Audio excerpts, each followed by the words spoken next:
देखो हम परिवार को देख रहे थे और हमने कल परिवार के प्रकार देखे थे। उसी में हम आज देखेंगे परिवार का महत्व क्या है या परिवार के कार्य, परिवार के प्रकार। देखो प्रकार कह ले, महत्व कह ले, या कार्य पूछे या भूमिका पूछे, सब एक ही बात है।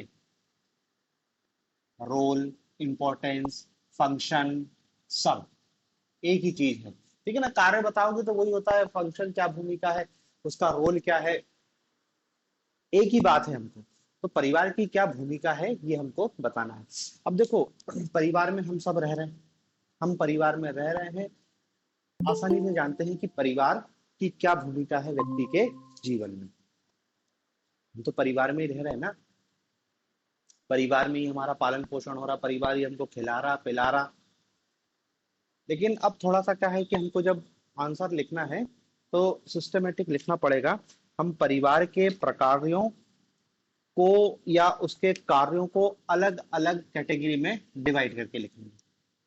परिवार के प्रकार, पहला परिवार का प्रकार लिखेंगे या पहला कार्य लिखेंगे परिवार का, जिसको हम कहते हैं प्राणी शास्त्रीय कार्य, बायोलॉजिकल फंक्शन। प्राणी शास्त्रीय कार्य, प्राणी शास्त्रीय कार्य, बायोलॉजिकल फंक्शन, बायोलॉजिकल फंक्शन। ठीक है। देखो परिवार के प्रकार यदि 200 शब्द में लिख रहे हैं तो फिर थोड़ा सा इंट्रोडक्शन लिखना पड़ेगा कि भाई समाज में बहुत सारी संस्थाएं हैं और मनुष्य ने अपनी आवश्यकताओं के अनुरूप विभिन्न प्रकार की संस्थाओं के निर्माण किया है। प्रौद्योगिकी ने भी बहुत सारी संस्थाओं को समय के साथ समाप्त कर दिया है, उनका रोल कोई और ले लिया है। लेकिन परिवार एक ऐसी संस्था है जो हमको आदिकाल से दिखाई दे रही है, अभी भी एज इट इज बनी हुई है और भविष्य में भी इसके एज इट इज बने रहने की संभावना है। मतलब इतना टेक्नोलॉजिकल एडवांसमेंट है या हम सोसाइटी में इतना परिवर्तन देख रहे हैं, चाहे भारतीय समाज हो या पश्चिमी समाज हो, लेकिन परिवार का रोल वही का वही है। मतलब प्राचीन समय के परिवार में भी हम देखते हैं परिवार का कार्य क्या है, प्रजनन, फिर उनने का बच्चे का लालन पोषण, बच्चे का सामाजिकरण करना, नातेदारी संबंधों का निर्माण, ये आज भी बना हुआ है।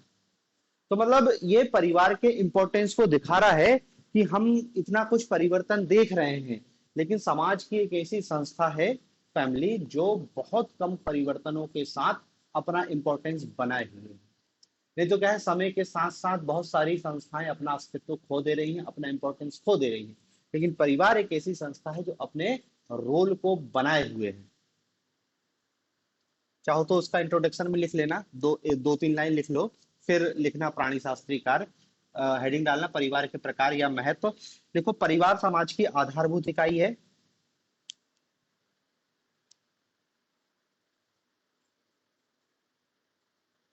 परिवार समाज की आधारभूत इकाई है, बेसिक यूनिट।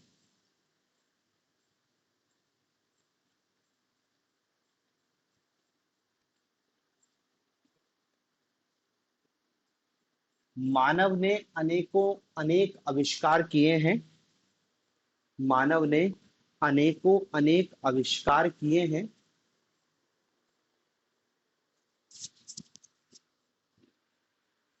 किंतु आज तक वह कोई भी ऐसी व्यवस्था नहीं कर पाया, परंतु आज तक वह कोई भी ऐसी व्यवस्था नहीं कर पाया है जो परिवार का स्थान ले सके।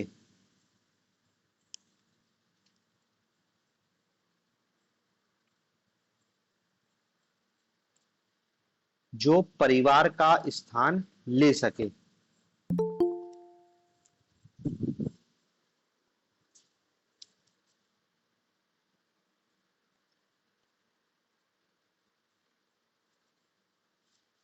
परिवार द्वारा किए जाने वाले प्रकार या कार्य अन्य संघ एवं संस्थाएं करने में असमर्थ है।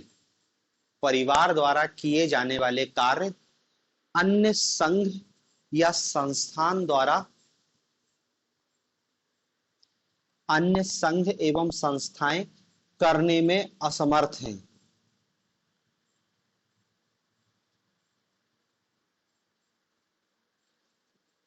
ठीक है, और लिख लेना परिवार के प्रकारों को निम्न रूप में देख सकते हैं। मतलब हमने बता दिया है कि भाई इतना सब कुछ परिवर्तन हुआ है, मनुष्य ने इतने आविष्कार किए हैं, लेकिन वो ऐसी कोई व्यवस्था नहीं कर पाया जो परिवार का स्थान ले। आदिम समय से हमको परिवार बेसिक यूनिट बनी हुई है। पहले भी परिवार, जब क्या कहते हैं हम देखते हैं कि हंटिंग और फूड गैदरिंग सोसाइटी थी, तब भी परिवार समाज की बेसिक इकाई होता था। एग्रीकल्चर सोसाइटी में भी बेसिक इकाई रहा, इंडस्ट्रियल सोसाइटी में भी बेसिक इकाई, और अब पोस्ट इंडस्ट्रियल सोसाइटी में भी हमको परिवार दिखाई दे रहा है। तो परिवार का जो रोल है वो अन्य कोई संस्था टेक नहीं कर पा रही है। तो इसी से इसका महत्व तो स्पष्ट हो जा रहा है। ठीक है, अब हम कार्यों में लिखना, पहला कार्य लिखना प्राणी शास्त्रीय कार्य, बायोलॉजिकल फंक्शन।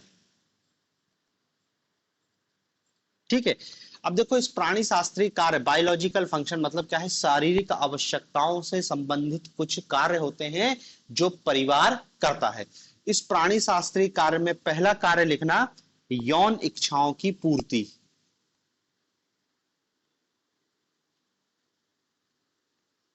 यौन इच्छाओं की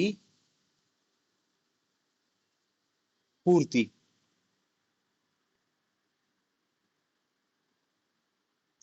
देखो इसी के अंदर लिखना परिवार ही वह समूह है जहां मानव समाज द्वारा स्वीकृत विधि से व्यक्ति अपनी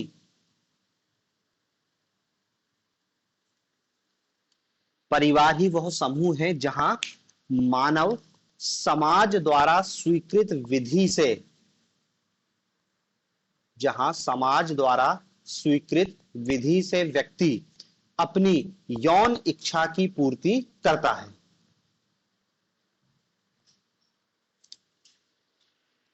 समाज द्वारा स्वीकृत विधि से व्यक्ति अपनी यौन इच्छाओं की पूर्ति करता है।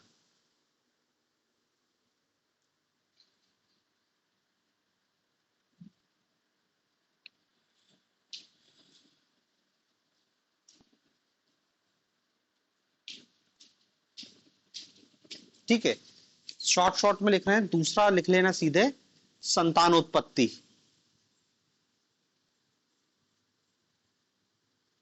संतानोत्पत्ति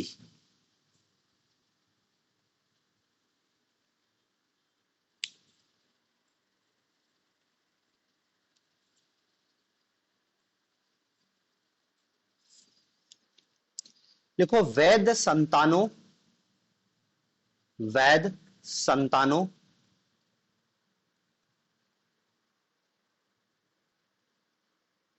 वैध संतानों की स्वीकृति परिवार से ही मिलती है।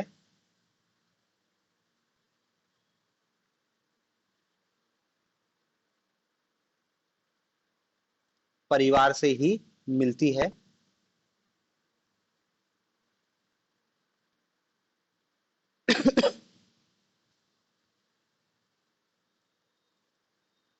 और इसी से नातेदारी व्यवस्था का जन्म होता है। और इसी से नातेदारी व्यवस्था का जन्म होता है।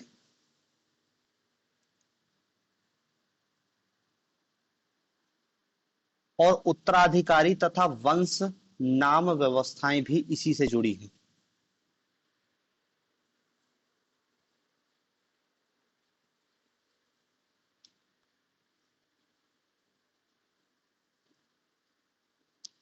उत्तराधिकारी तथा वंश नाम व्यवस्थाएं भी इसी से जुड़ी हैं। समझ रहे हैं ना? देखो बिना परिवार के भी व्यक्ति यौन इच्छाओं की पूर्ति कर सकता है, बिना परिवार के भी व्यक्ति बच्चे पैदा कर सकता है, लेकिन वो सामाजिक रूप से स्वीकृत नहीं। और जब सामाजिक रूप से स्वीकृत नहीं है तो फिर समस्याएं उत्पन्न होंगी।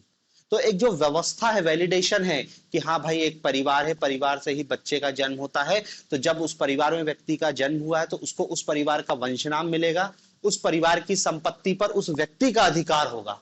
तो एक क्या सिस्टम बना हुआ है, ये परिवार के कारण ही है। और तीसरा इसमें लिखना प्रजाति की निरंतरता, प्रजाति की निरंतरता।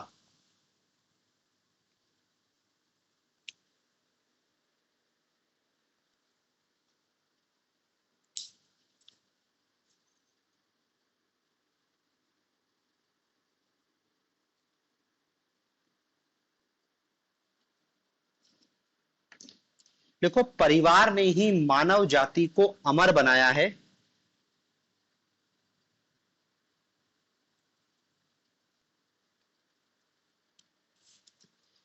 परिवार ने ही मानव जाति को अमर बनाया है। नई पीढ़ी को जन्म देकर परिवार ने मानव की स्थिरता एवं निरंतरता को बनाए रखा है। नई पीढ़ी को जन्म देकर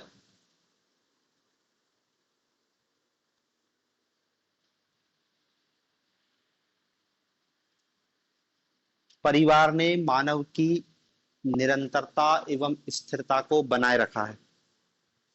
निरंतरता एवं स्थिरता को बनाए रखा है।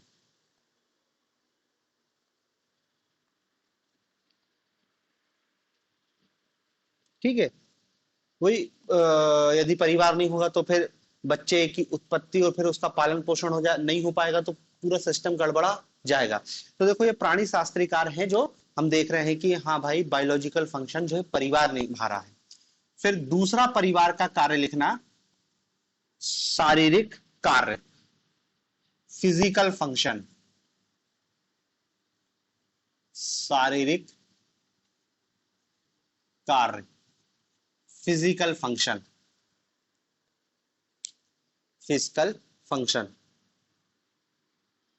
इस शारीरिक कार्य में लिखना पहला कार्य, शारीरिक रक्षा।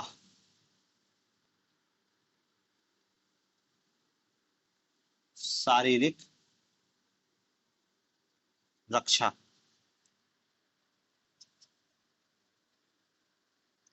देखो, परिवार अपने सदस्यों को शारीरिक संरक्षण प्रदान करता है। परिवार अपने सदस्यों को शारीरिक संरक्षण प्रदान करता है।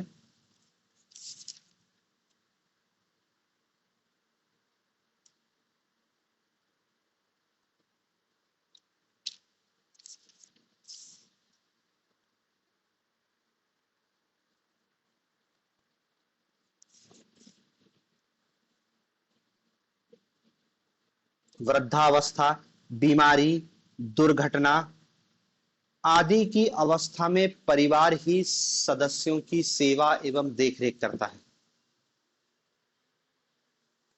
वृद्धावस्था, बीमारी, दुर्घटना आदि की अवस्था में परिवार ही अपने सदस्यों की देखरेख एवं सेवा करता है। इसी में अपन गर्भवती माता और नवजात की रक्षा भी लिख सकते हैं। तो आप समझ रहे हो शारीरिक रक्षा का मतलब क्या है, कि भाई अपने सदस्यों को एक प्रकार का वो प्रोटेक्शन देता है जब जरूरत होती है।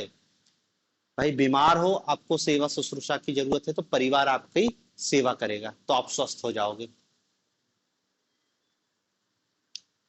दूसरा, बच्चों का पालन पोषण। बच्चों का पालन पोषण।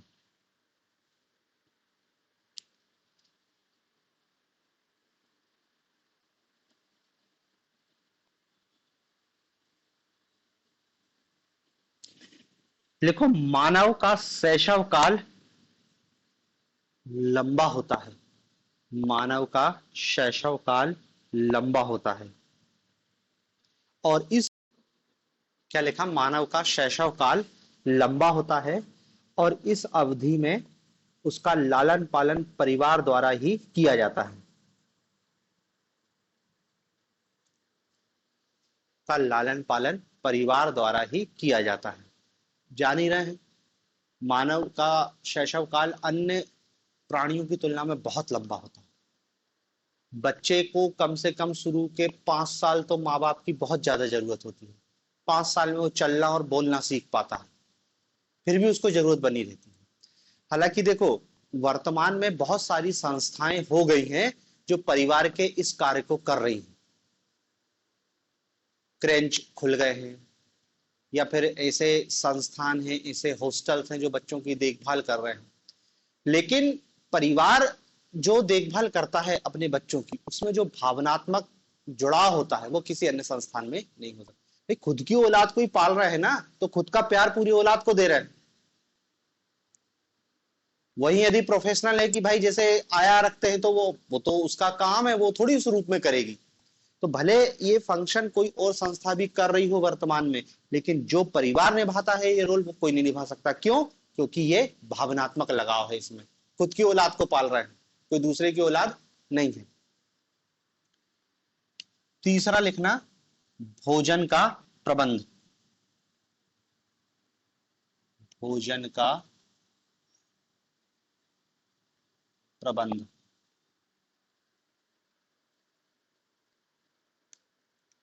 देखो, परिवार अपने सदस्यों के शारीरिक अस्तित्व के लिए भोजन की व्यवस्था करता है।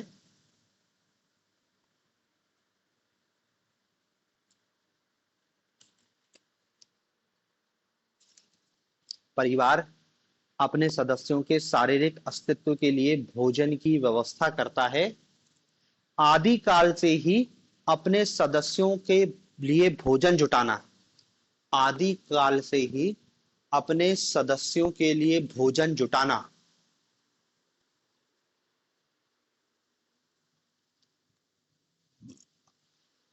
परिवार का प्रमुख कार्य रहा है।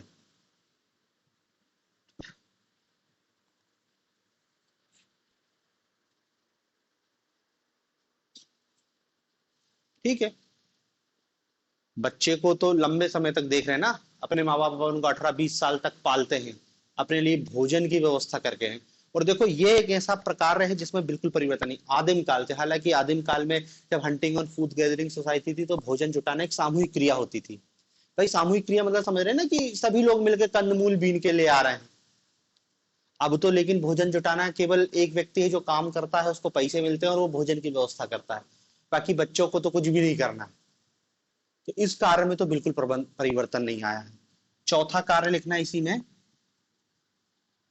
निवास एवं वस्त्र की व्यवस्था।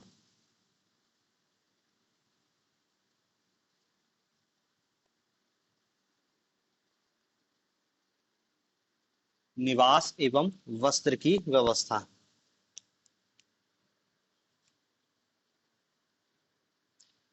देखो, सर्दी गर्मी एवं वर्षा से रक्षा के लिए परिवार ही अपने सदस्यों को वस्त्र एवं शरण स्थान प्रदान करता है। सर्दी गर्मी एवं वर्षा से रक्षा के लिए परिवार ही अपने सदस्यों को वस्त्र एवं शरण स्थान प्रदान करता है।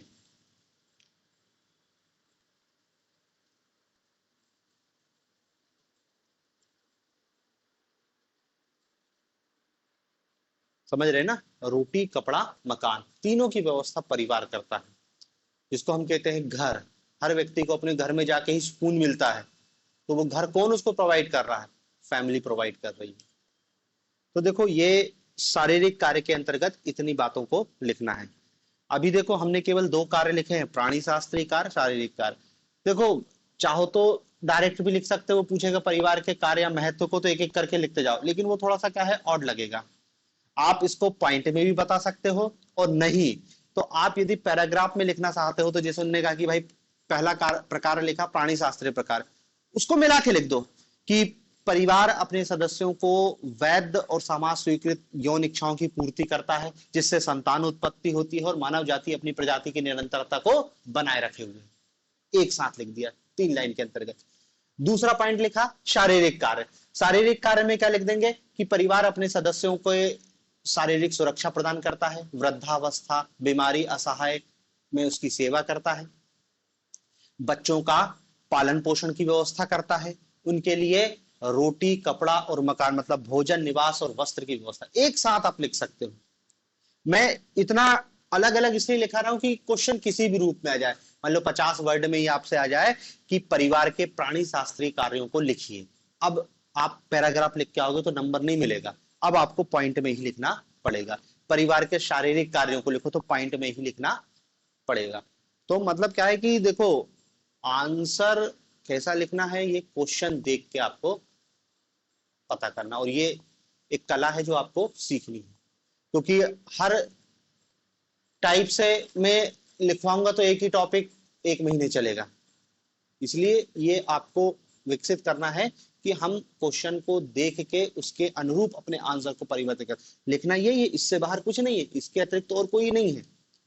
ठीक है, तो प्राणी शास्त्रीय कार्य, शारीरिक कार्य। तीसरा लिखना आर्थिक कार्य, इकोनॉमिक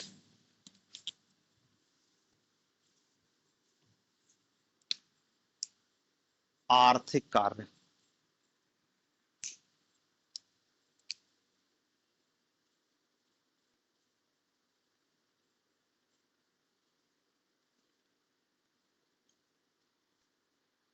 इकोनॉमिक फंक्शन। आर्थिक कार्य में लिखना पहला कार्य उत्तराधिकारी का निर्धारण।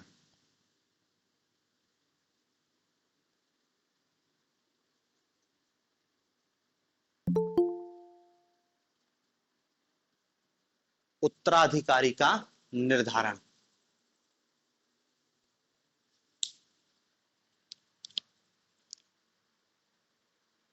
देखो, प्रत्येक समाज में संपत्ति एवं पदों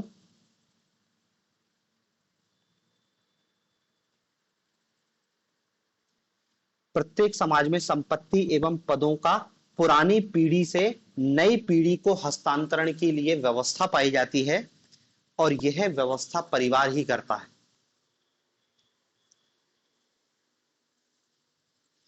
प्रत्येक समाज में संपत्ति एवं पदों का पुरानी पीढ़ी से नई पीढ़ी में हस्तांतरण की एक व्यवस्था पाई जाती है, और यह व्यवस्था परिवार ही करता है।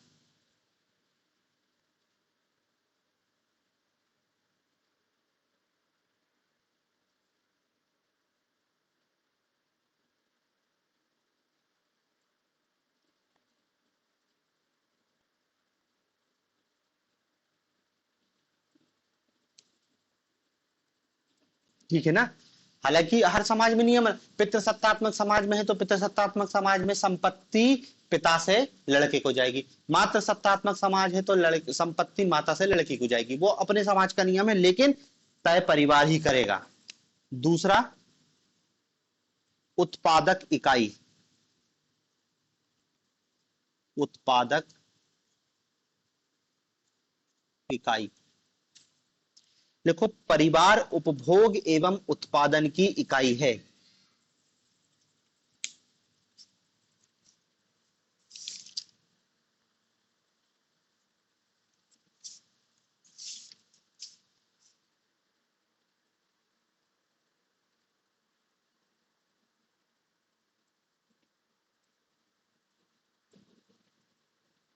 देखो, आदिम अवस्थाओं से परिवार, ऐसा लिखना, आदिम अवस्था में परिवार ही संपूर्ण उत्पादन का कार्य करता था।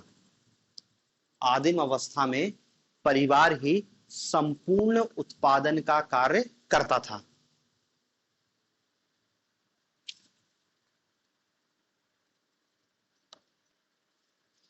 देखो, ये इसमें थोड़ा सा परिवर्तन आ गया है। अब वर्तमान में पूरा परिवार उत्पादन की इकाई। जैसे हम देख रहे हैं शिकारी और खाद्य संग्राहक। तो शिकारी, उनने कहा कि पुरुष लोग शिकार करने गए, महिला और बच्चे क्या है कंदमूल बीनने चले गए। तो प्रोडक्टिव उत्पादन की इकाई पूरा परिवार हुआ करता था। एग्रीकल्चर सोसाइटी में भी यही होता था कि पूरा परिवार मिलके खेती करता है। बच्चे भी उस उत्पादन की इकाई में शामिल होते हैं, वो भी कुछ ना कुछ कार्य करते हैं। लेकिन अब उत्पादन की इकाई पूरा परिवार नहीं रहा। उत्पादन मतलब समझ रहे हैं ना, पैसे कमाना जिसको कह रहे हैं। तो हो सकता है एक व्यक्ति या दो व्यक्ति, बच्चे पूरी तरीके से निर्भर है। लेकिन अभी भी उत्पादन की इकाई पिछड़े समाजों में तो परिवार ही बना हुआ है। तीसरा लिखना है इसमें श्रम विभाजन, डिवीजन ऑफ लेबर। श्रम विभाजन, डिवीजन ऑफ लेबर।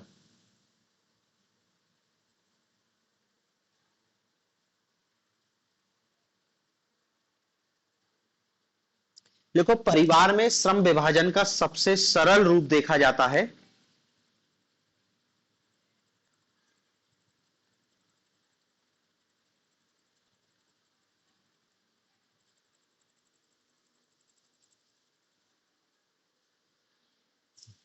जहां कार्य के विभाजन का आधार लिंग एवं आयु होता है। जहां कार्य के विभाजन का आधार लिंग एवं आयु होता है। समझ रहे हैं ना? Division of labour, division of labour क्या है? कौन क्या कार्य करेगा। तो देखो परिवार में फिक्स रहता है कौन क्या कार्य करेगा। यदि पिता कमाने बाहर जा रहा है तो माता घर का कार्य कर रही है।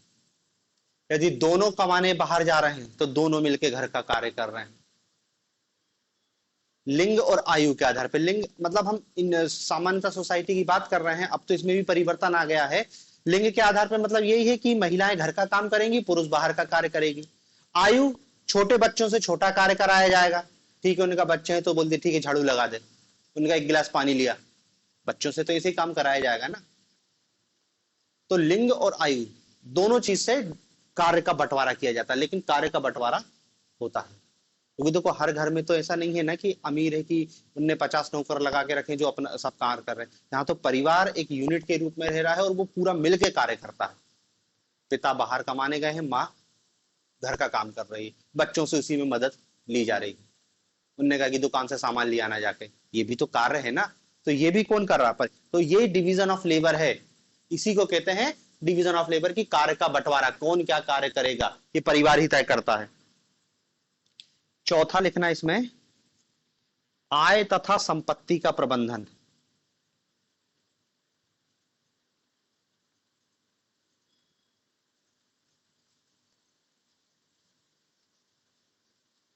आय तथा संपत्ति का प्रबंधन।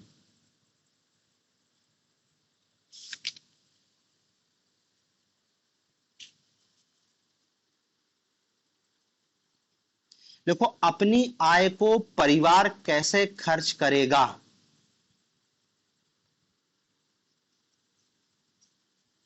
अपनी आय को परिवार कैसे खर्च करेगा यह भी परिवार का मुखिया तय करता है।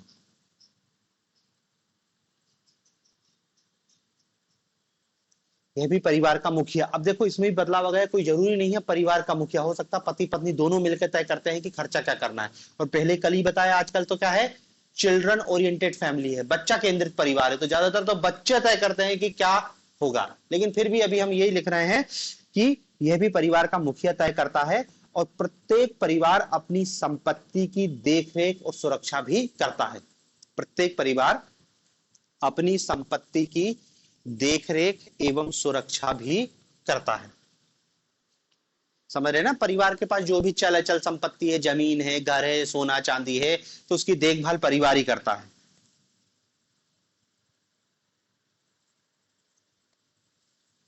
ठीक है, तो देखो ये आर्थिक कार्य हो गए। चौथा कार्य लिखना, धार्मिक कार्य।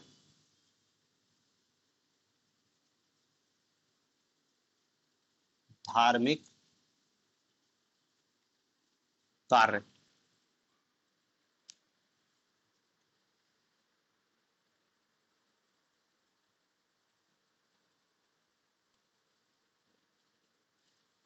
देखो प्रत्येक परिवार किसी ना किसी धर्म का अनुयायी भी होता है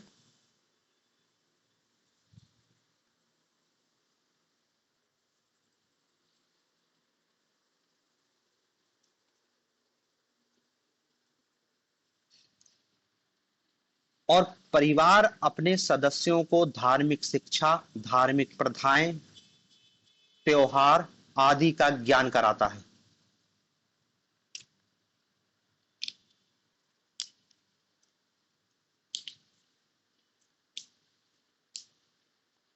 अपने सदस्यों को परिवार धार्मिक शिक्षा, धार्मिक प्रथाएं, नैतिकता, व्रत, पूजा पाठ, तीज त्योहार आदि का ज्ञान कराता है।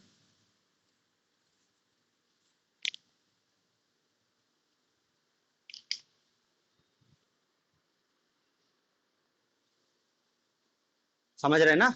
अब देखो ये हालांकि थोड़ा सा मार्क्सवादी अप्रोच कहेगी कि परिवार का डिसफंक्शन है, प्रकार है। भाई तुमने अपना धर्म कैसे चुना? तुम तो जिस घर में पैदा हुए उस घर के जो लोग धर्म का पालन करते थे वो धर्म तुमने अपना लिया। तुम्हारा इसमें कोई रोल नहीं है। तुमने अपनी कोई बुद्धि और विवेक का उपयोग करके नहीं है कि मैं हिंदू हूं क्योंकि मैंने उन्होंने कहा कि हिंदू धर्म का अध्ययन किया है और वो मेरे को अच्छा लगा इसलिए मैंने हिंदू धर्म को अपनाया। तुमने तो कुछ भी नहीं किया। तुम तो जिस घर में पैदा हुए माँ बाप ने सिखा दिया हाथ जोड़ के खड़े हो जाओ बेटा, तो वो बेटा हाथ जोड़ के खड़ा हो गया।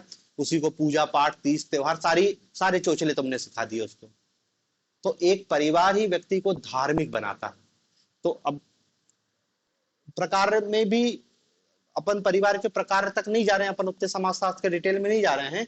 तो धार्मिक कार्य तो अपन को दिख ही रहा है कि हम जितने धार्मिक हैं, भाई तुम उतने ही धार्मिक होते जितना धार्मिक तुम्हारा परिवार होता है। परिवार में यदि नास्तिकता है तो आप में भी वो उसके लक्षण आ जाएंगे थोड़े से। और कई जो परिवार जितना ज्यादा धार्मिक रहेगा उसके बच्चों में भी वो चीज आती जाएगी। अगला कार्य लिखना पॉलिटिकल कार्य, राजनीतिक कार्य। पांचवा कार्य लिखना राजनीतिक।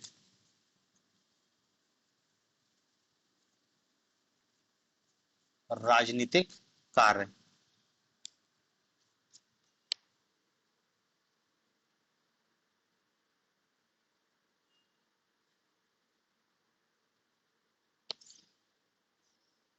देखो आदिम और सरल समाजों में जहां प्रशासक या जनजाति का मुखिया परिवारों के मुखियाओं से सलाह लेकर कार्य करता था। आदिम समाजों में, आदिम और सरल समाजों में जहां प्रशासक या जनजाति का मुखिया परिवारों के मुखियाओं से सलाह लेकर कार्य करता, परिवारों के मुखियाओं से सलाह लेकर कार्य करता था।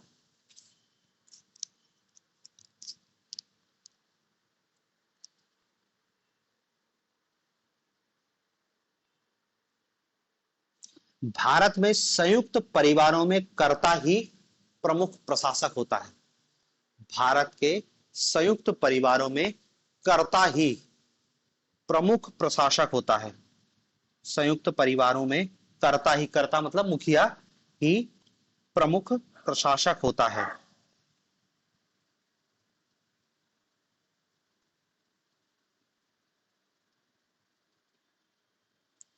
देखो पॉलिटिकल फंक्शन का मतलब होता है क्या है कि ज्वाइंट फैमिली से अपन समझ सकते हैं कि जो ज्वाइंट फैमिली रहती है उसमें जो घर का बुजुर्ग रहता है, दादा है। अब इस परिवार में क्या होगा ये सब कुछ घर का बुजुर्ग या जो मुखिया वो तय करता है।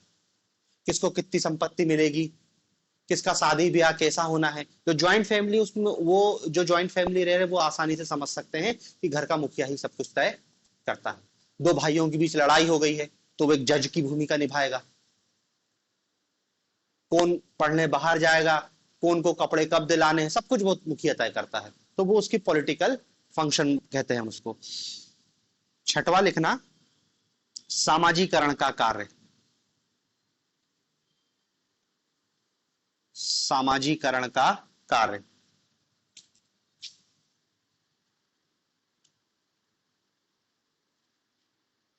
देखो परिवार में ही बच्चे का सामाजिकरण प्रारंभ होता है।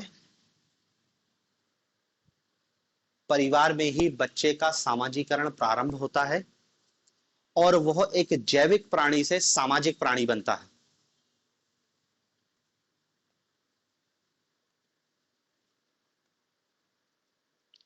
और वह एक जैविक प्राणी से सामाजिक प्राणी बनता है।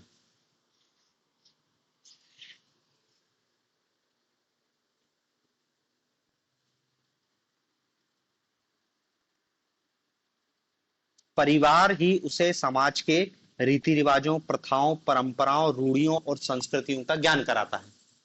परिवार ही उसे समाज के प्रथाओं, परंपराओं, रीति रिवाजों, रूढ़ियों आदि का ज्ञान कराता है।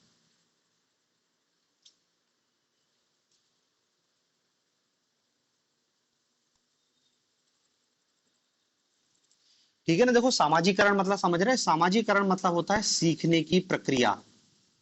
सीखने की प्रक्रिया, प्रोसेस ऑफ लर्निंग। और क्या कहे हैं, सामाजिकरण वह प्रक्रिया है जिसके माध्यम से व्यक्ति जैविक प्राणी से सामाजिक प्राणी बनता है। और यह सामाजिकरण कौन करता है, परिवार। सामाजिकरण की प्रक्रिया के माध्यम से व्यक्ति जैविक प्राणी से जैविक प्राणी मतलब समझ रहे ना, व्यक्ति जन्म लेता है, जैसा व्यक्ति जन्म लेता है उसको कुछ नहीं पता, यदि परिवार उसको नहीं बताए उसको कुछ नहीं पता चलेगा। भाई समाज में रहने के कुछ तौर तरीके होते हैं ना, नियम कानून होते हैं, उसके हिसाब से रहना पड़ता समाज में। यदि उन नियमों के हिसाब से नहीं रहोगे तो समाज बहुत मारेगा और मार के भगा देगा समाज, तुमको समाज से बहिष्कृत कर दिए जाओगे तुम। भाई उनने कहा कि बड़ों को सम्मान करना चाहिए, बड़े से आप करके बोलना है, बात करने का तरीका, उठने बैठने का तरीका, बोलने का तरीका, किसका सम्मान करना है किसका अपमान करना है, ये सब परिवार बता देता है। और यदि नहीं बता पाता है तो फिर वो क्या है, अपराधी टाइप का व्यक्ति बनता है। तो सामाजिकरण की प्रक्रिया के माध्यम से व्यक्ति जैविक प्राणी से सामाजिक, जैविक प्राणी मतलब व्यक्ति जैसा जन्म लेता है, और सामाजिक प्राणी मतलब समाज में रहने लायक। तो वो उसके लिए क्या है, व्यक्ति का सामाजिकरण करना पड़ता है, और सामाजिकरण कौन करता है, परिवार करता है। तो वही लिखा है कि सामाजिकरण का कार्य। फिर अगला लिखना शिक्षात्मक कार्य, सातवां,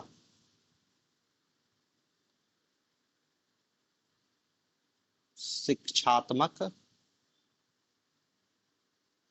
कार्य, एजुकेशनल फंक्शन। देखो परिवार ही बच्चे की प्रथम पाठशाला है जहां उसके व्यक्तित्व का निर्माण प्राप्त होता है।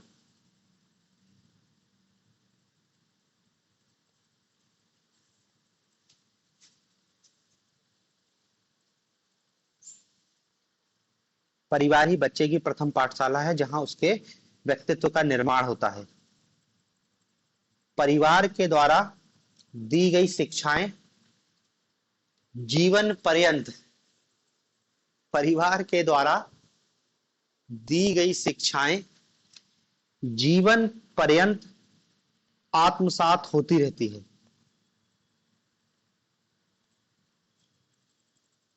वही सामाजिकरण की प्रक्रिया जैसा ही शिक्षा, कि परिवार ही व्यक्ति, भाई बच्चा स्कूल जाएगा जबकि जब जाएगा, जब तक स्कूल जाने की एज होती तब तक वो कहां से सीखता है, परिवार से सीखता है कि क्या अच्छा है क्या बुरा है, क्या सही है क्या गलत है। अब तो क्या कहते हैं, स्कूल की भूमिका बहुत ज्यादा हो गई, बच्चा नर्सरी से या प्ले स्कूल में चले जाता 2.5-3 साल में। नहीं तो पहले जब व्यक्ति 7 साल 8 साल में स्कूल जाता था तो सब घर में ही सीखता था वो। आज भी स्कूल भले व्यक्ति भेज देता है, लेकिन जिन परिवारों में शिक्षा का माहौल है वो बच्चे होशियार है, नहीं तो स्कूल के भरोसे है वो बच्चे वो गधे ही निकल रहे हैं। तो शिक्षात्मक कार्य, ये कार्य बढ़ गया है परिवार का। मतलब देखो उल्टा हो रहा है, होना ये चाहिए कि शिक्षा के लिए वर्तमान में बहुत सारी संस्थाएं हो गई हैं। स्कूल नहीं है, स्कूल के पहले उनका नर्सरी है, नर्सरी के पहले भी प्ले स्कूल आ गए हैं। लेकिन वो तो तुम जान रहे हो, भारत की शिक्षा व्यवस्था केवल फीस लेने का काम है। जो माँ बाप अपने बच्चों को शिक्षा देते हैं वो बच्चों की बात अलग होती है, जिनको नहीं तो वो तो फिर स्कूल के भरोसे स्कूल जैसे ही निकलते हैं। 8वां लिखना मनोवैज्ञानिक, साइकोलॉजिकल फंक्शन, मनोवैज्ञानिक।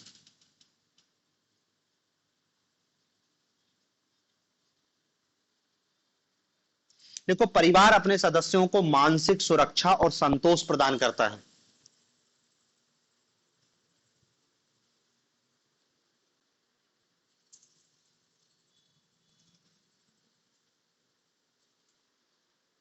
परिवार अपने सदस्यों को मानसिक सुरक्षा और संतोष प्रदान करता है।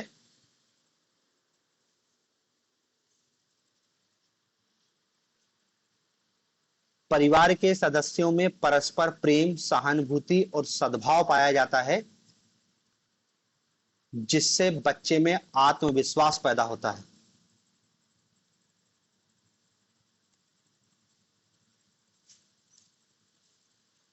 परिवार के सदस्यों में परस्पर प्रेम, सहानुभूति और सद्भाव पाया जाता है, जिससे बच्चे में आत्मविश्वास पैदा होता है, जिससे बच्चे में आत्मविश्वास पैदा होता है। समझ रहे ना साइकोलॉजिकल फंक्शन, कि भाई व्यक्ति को टूटने नहीं देता, संकट की स्थिति में परिवार उसका साथ देता है। एग्जाम में फेल हो गए तो उन्होंने कहा ठीक है, बोल देते ना कि ठीक है बेटा कोई दिक्कत नहीं, फिर से प्रयास करना। सबके परिवार की भूमिका हो सकता है, परिवार ही आपको ताना मारे, फेल हो गए तो उन्होंने कहा कि वो पास हो गया तुम फेल हो गए, करते क्या हो दिन भर, और 4 बात और सुना दे, तो हो सकता है वो बच्चा फिर परिवार से अलग हो, लेकिन अभी तो हम आदर्श रूप में कह रहे हैं कि परिवार साथ देता है अपने सदस्यों का। ठीक है ना, लेकिन अब साथ देने की भी सीमा होती है। तुम फेल ही फेल हो रहे हो तो परिवार भी कब तक साथ देगा, कहेगा जाओ भैया। नौवा लिखना, सांस्कृतिक कार्य।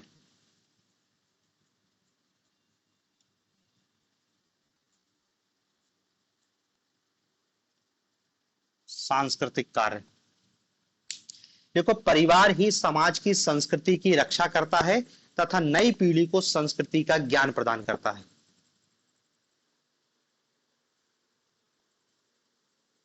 परिवार ही समाज की संस्कृति की रक्षा करता है, नई पीढ़ी को संस्कृति का ज्ञान प्रदान करता है, संस्कृति का हस्तांतरण कर संस्कृति की निरंतरता एवं स्थायित्व बनाए रखता है।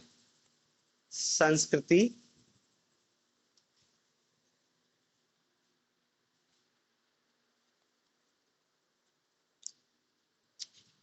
का हस्तांतरण कर संस्कृति की निरंतरता एवं स्थायित्व बनाए रखता है।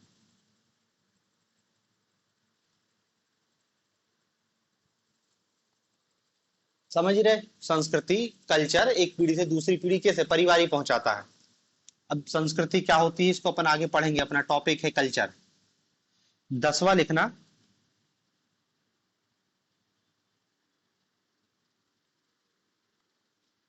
मानव अनुभवों का हस्तांतरण। मानव अनुभवों का हस्तांतरण। मानव अनुभवों का हस्तांतरण, देखो पुरानी पीढ़ी द्वारा संकलित ज्ञान एवं अनुभव का संरक्षण एवं हस्तांतरण कर। पुरानी पीढ़ी द्वारा संकलित ज्ञान एवं अनुभव का, ज्ञान एवं अनुभव का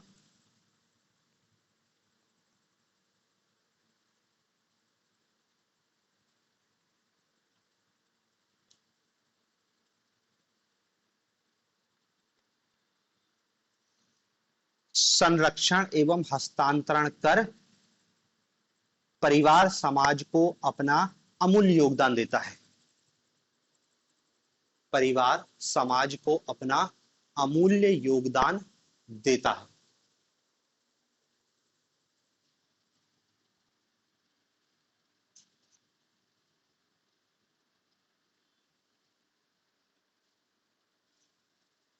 ठीक है, अपना अनुभव जो भी है ज्ञान है वो अगली पीढ़ी में ट्रांसफर कर रहा है परिवार। अगला लिखना, मनोरंजनात्मक कार्य। मनोरंजनात्मक कार्य,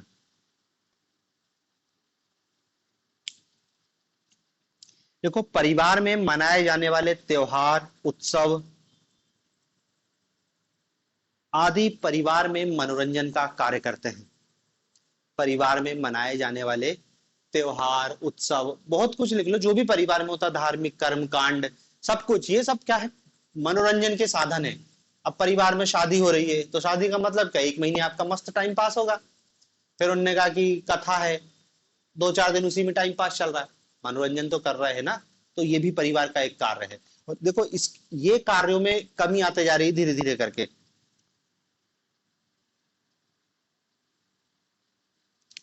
12वां, पद निर्धारण।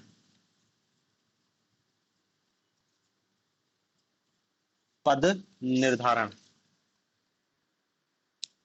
देखो एक व्यक्ति का समाज में क्या स्थान होगा यह इस बात पर निर्भर करता है कि उसका जन्म किस परिवार में हुआ है।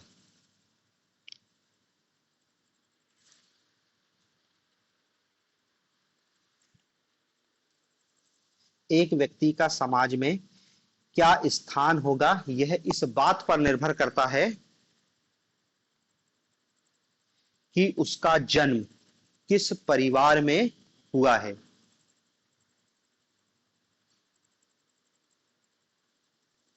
समझ रहे ना।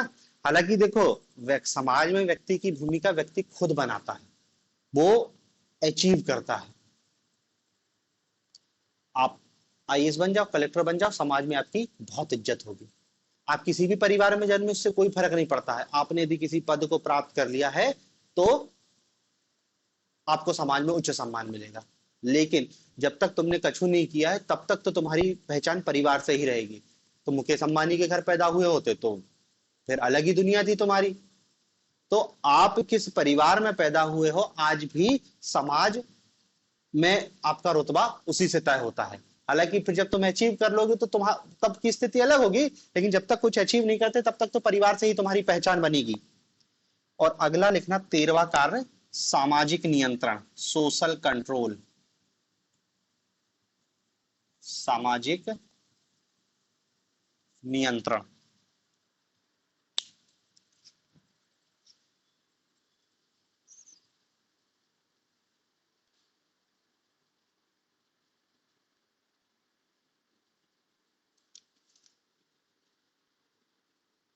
देखो, परिवार का मुखिया सदस्यों पर नियंत्रण रखता है।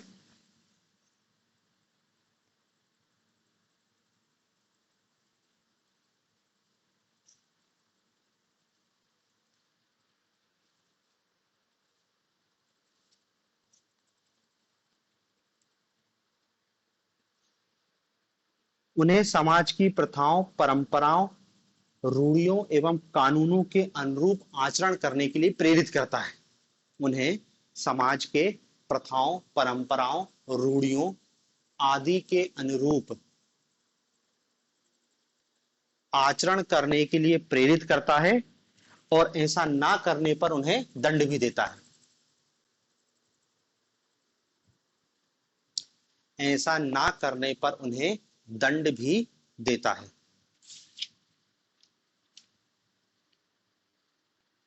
ठीक है। सोशल कंट्रोल की भूमिका है, परिवार से भगा देते। यदि तुम नहीं मानोगे तो परिवार तुमको भगा देगा अपने यहाँ से।